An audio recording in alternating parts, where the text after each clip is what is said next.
assalaamu calaykum ku soo dhawaada channelkeena xinjiraha jacaylka intaanan muuqaalkan u gudagelin waxaa kaa codsanaya inaad channelka subscribe saartid muuqaalkanna aad like saartid sidoo kalena aad la wadaagta asxaabtaada mahadsanid maxamuud darwiish wuxuu ahaa abwaan caan ah oo ku dhashay falastiin 13 maars 1941 wuxuuna ku dhashay magaalada albirwa oo ku taalla waqooyiga falastiin wuxuu noqday mid ka mid ah haldoorka suugaanta carabta isagoo ku guulaystay inuu codka dadka qaxootiga iyo kuwa dulman ee falastiin ku cabiro gabayadiisa iyo qoraaladiisa suugaantiisu waxay ahayd mid xambaarsan murugo jacayl iyo halgan maxamuud darwiish wuxuu magac weyn ku yeeshay dunida sababtoo ah wuxuu isku daray dareen qiiro leh iyo suugaan sarraysa isagoo ka hadlayay qadiyadda falastiin qurbaha iyo jacaylka mid ka mid a sheekooyinkiisa ugu caansan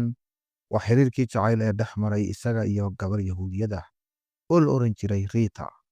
Sheekadan dhabta ah waxay ka turjumaysaa sida jacaylka iyo siyaasaddu ay isugu dhici karaan, caqabadaha ka dhalan karaana ay burburin karaan xiriirka. Maxamuud Darwiish iyo Rita waxay isku barteen magaalada Haifa xilligii uu Darwiish dhalinyarada ahaa. Rita waxay ahayd gabar yahuudiyada oo asal ahaan ka soo jeeda qoys ku noolaa Israa'iil.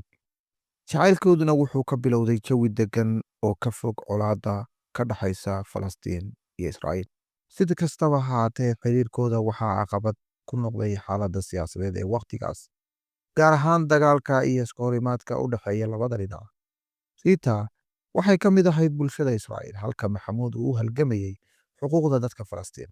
Tani waxay abuurtay cadaadis xooggan oo ku saabsan xiriirkooda, taasi oo ugu dambeyntii sababtay inay kala tagaan. kala tagoodu wuxuu ahaa mid murugo leh oo ku dhisan duruufo ka baxsan awooddooda. Inkasta oo jacaylkoodu dhammaaday, haddana Maxamuud Darwiish wuxuu mar walba xasuusanayay Rita, wuxuuna jacaylkiisa ugu muujiyey suugaantiisa. Mid ka mid a gabayada ugu caansan ee uu Maxamuud Darwiish u qoray Rita wuxuu ahaa Rita iyo qorigii, Rita wa bunduqiya. Gabayani wuxuu ku bilowday sidani: Rita iyo indhaheedu waa sirta iyo sheekada bilaabantay iyadoo da'yar oo ku dhammaatay qori ku dul yaalla garbo qodax leh. Gabaygani wuxuu ka turjumayaa sida jacaylkii saafiga ahaa isaga iyo Rita u burburay markii hubka iyo colaadda ay galeen booska jacaylka.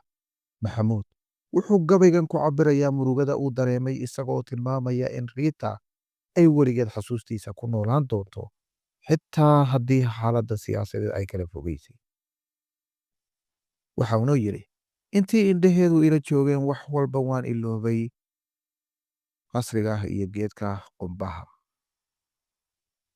Gabayada noocan ah waxay muujinayaan sida uu Maxamuud jacaylkiisa ugu arkay Rita mid nadiif ah oo ka sarreeya xuduudaha qabiilka, diinta iyo siyaasadda.